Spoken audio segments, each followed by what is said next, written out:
This is not a video about sightseeing in Kuala Lumpur or checking off a list of things that you want to do. What this is a video about settling in. So if you're interested in seeing what that looks like, places to go, where to eat, how to get settled, this is the video for you. We're Kevin and Teresa of Beyond Arrival, where we simplify the planning and amplify the experience. This is our third time in Kuala Lumpur, and this first week is about revisiting places that we'd like to go, finding new places, as well as building a familiar routine now that we're back again. Just a quick thank you to those of you who watched our last video about arriving in Kuala Lumpur. We got some amazing comments. Yes, we did. Thank you so much. That was so nice. So let's jump in and see what we did for the first week, Kev. That's right. So a few quick facts about KL before we get started. It is a city of about 8 million people. Yeah, it's a lot of people. It's right in the middle of Southeast Asia, which makes it great for easy jumping around from place to place, whether inside Malaysia or to other countries nearby. Malay is the official language, although English is widely spoken, which is a great help for first-timers. It's a majority Muslim country, but you'll find Buddhist temples, Hindu shrines, as well as Christian churches all over the country. And then a lot of them are side by side next to each other. It's pretty amazing looking at the architecture. But put it all together, KL is one of the best soft landings in Southeast Asia. Kuala Lumpur is a food city, and our first week has pretty much been our own customized food tour. Getting back to the foods that we love and crave. I'm going to try to pronounce this correctly. I'm going to read it. It is Daging Batang Panang Salai, which is smoked tenderloin beef in a curry sauce. That's all I'm concerned about. So this is it. A little bit of rice there. A good piece. Eventually I'll get a good piece. You're not ready. Oh my goodness. Ooh, a little bit of heat. That smokiness comes through so good. Oh my God. Yeah, this is good. And visiting all the different restaurants so we can try, we went to the hawker stalls so we can try nasi lemak. We had, what was that dish that you liked? What did you order? I don't know. It's some type of noodle dish that we've had before. I'll look up the name of it later, but it is so good and spicy. Nice. Would you recommend it? 5 stars. 5 stars? Awesome. Char kway tao, I think is the correct pronunciation, but it's noodles that are charred in the wok. So good. And we had some roti, Chinese roti. So good. It was a long line, definitely worth it. Yes. There's beef and chicken, go with the beef. You can like the chicken as well, go with the beef. Oh my gosh, it was delicious. And then there's the malls. Yes. Let's not forget the malls. The malls. So, they are kind of the heartbeat of KL, I would say, and even with the food scene. That's right. Don't sleep on the malls. We found many good meals there in the food court, and then there are also just full-size restaurants in the malls. So I know that sounds silly to some of you who may not be familiar with the mall culture here, but it is definitely a thing. And KL is a city where you can spend anywhere from $2 to $5 for a local dish on the street at a hawker stall, as Kevin mentioned, or even less, or $20 plus in a restaurant. But guess what? The quality is just about the same, or even better for the $2 dish. So don't be afraid to get that $2 dish. It's delicious. Yeah. Now, quick teaser: we do have an entire video coming up just on Kuala Lumpur malls. They take the malls to another level altogether, and it is first rate. You can't beat that. So we have another video. Make sure you subscribe so you can learn when we come out with that one. We might even rank them. I don't know if we should rank them. That'll be really hard. But they're all good. They're all really good. Cost of living. So we're not going to do a detailed spreadsheet. All we're going to do is give you a couple notes on how much things cost here. Starting with food, I mentioned in the last piece about how much food costs, but going through that one more time. Street food can be $2 to $5. You can eat at a restaurant starting at around $8, and you just go up from there.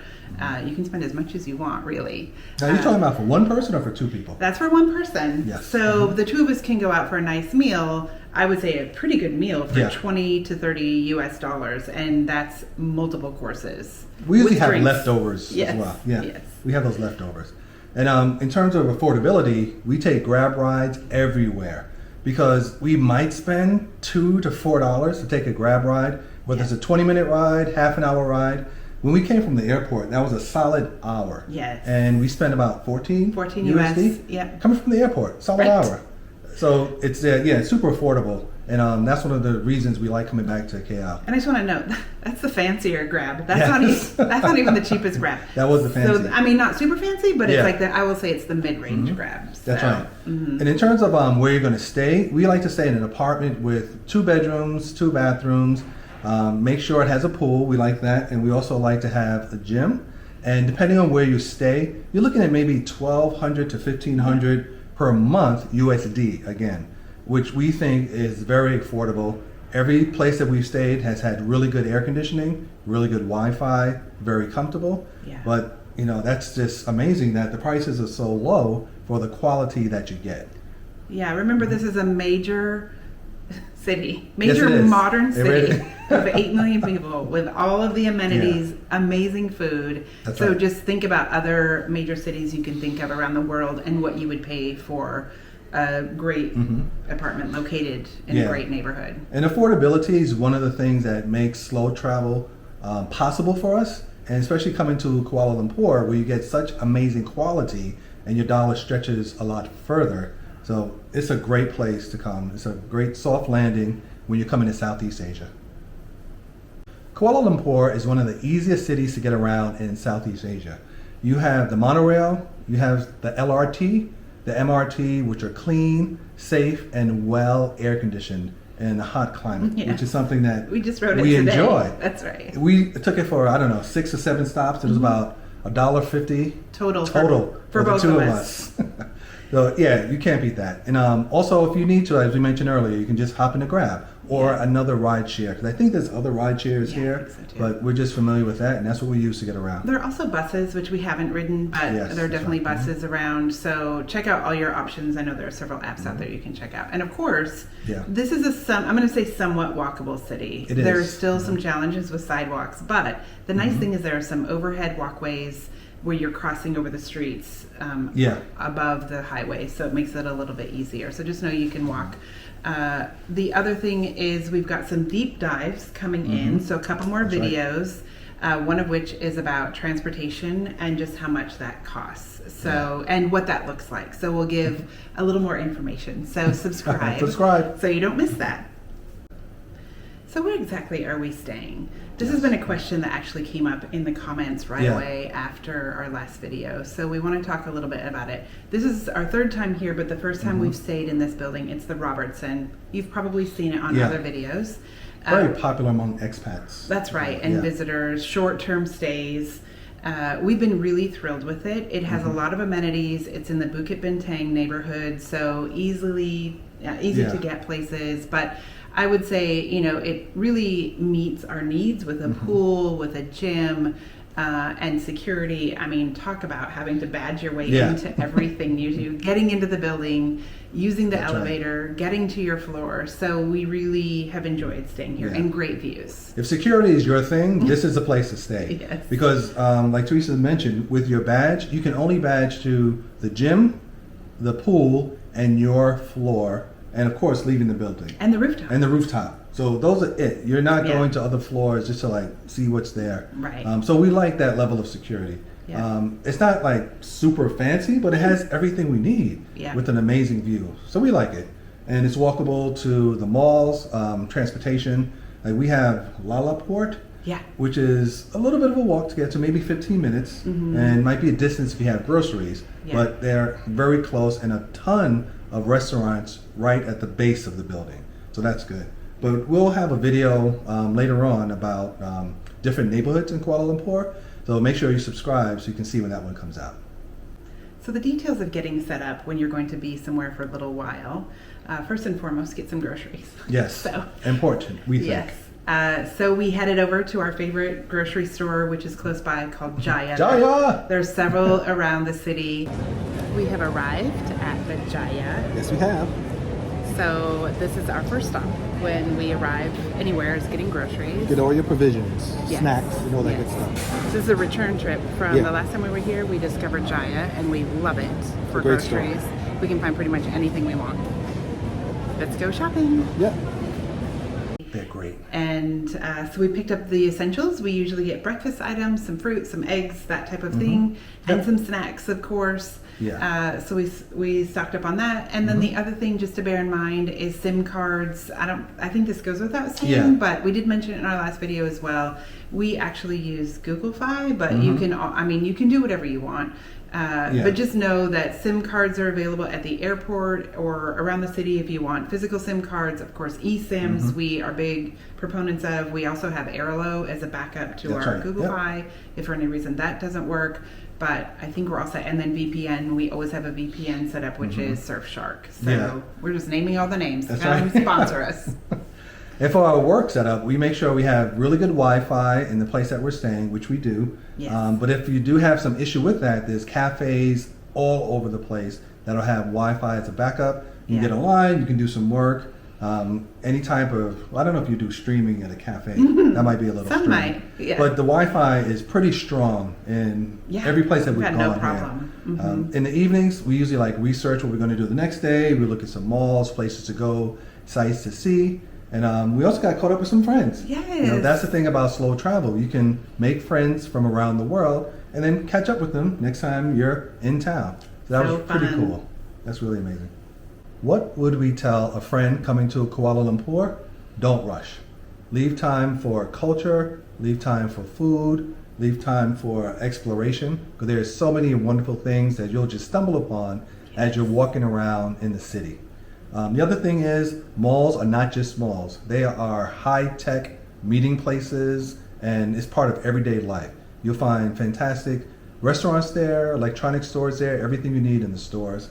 And I think the third thing I would say is transportation. Yeah. It's easy to get around. Some of the trains and light rail will leave you right at the mall. And those are hubs as well to take other modes of transportation to get around.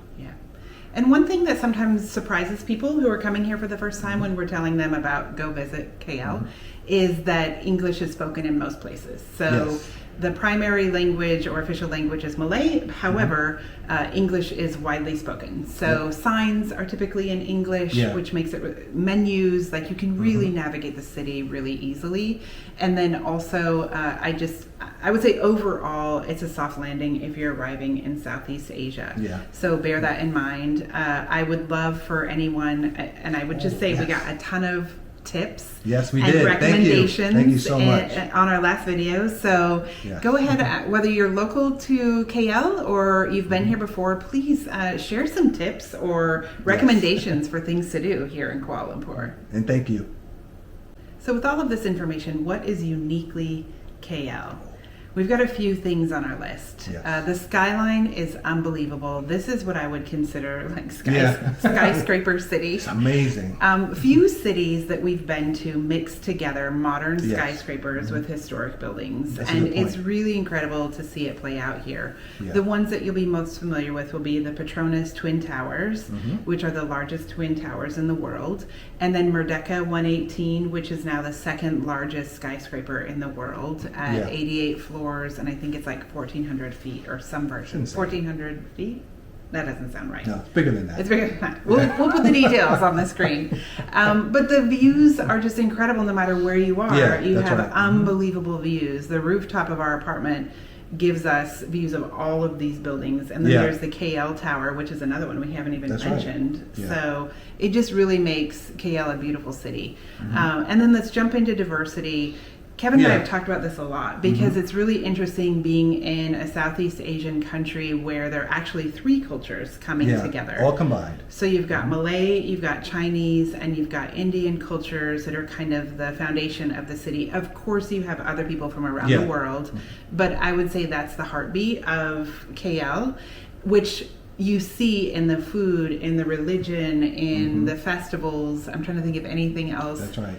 The language, wherever you go, you're seeing all kinds of mixes of this, and it's fantastic. It's a pretty international place, and that's one of the reasons we love it so much. And we might have mentioned this before, but the malls. I've never seen anything like this. Are there malls here, Kevin? Just imagine going to the fanciest store that you want to go to, or to like an average store that might have a few knickknacks here and there. They're all in the mall. all of them together. And I think that's unique to KL, where you can buy a Rolex, you can buy a Petit Philippe, and then you can get some groceries. Or buy some groceries. Get some and groceries. then go home with some eggs and some bread. Your Rolex and some eggs. Yeah. We need to retitle this video. Rolex and eggs. Nice. So these aren't just quirks about KL. Nope. This is really just I would say the fabric of the city. I think so. It makes what makes the city kind of tick. Very international place. It's amazing. So as you can see, we had a pretty busy week settling in here in KL. While we didn't go out and see a bunch of sites, we did see a few. Yeah. Hey Kev, we've arrived. We're here. The Petronas Towers. That's right, at Surya KLCC, the mall, and Shoma Towers. Woo. So we're gonna go check it out. Check out the mall, but we're checking out the towers too. Pretty amazing. Welcome to Malaysia. Gigantic towers. Welcome to Kuala Lumpur. Malaysia. And we highly recommend, well, again, this video wasn't about sightseeing, but that is a whole other topic. There's so many things you can see here, from the Petronas Towers to the Batu Caves to the mosques. There's just a bunch of stuff to do on top of just living your daily life. That's right. So just keep that in mind. We just want to thank you all again for the comments. Thank you. We're so grateful. It feels like we're building this beautiful community. So we're really grateful for those of you who are watching, who are commenting, who are leaving tips. Leave tips. We love it. I know other people are reading them too. So let us know what you think. Yep. So we're Kevin and Teresa from Beyond Arrival, where we simplify the planning so you can amplify the experience. So if you enjoyed this video, drop a like, subscribe, make sure you get on our mailing list. We have lots of stuff for people as well. And we love having you along for the journey. So thanks for watching. Thank you.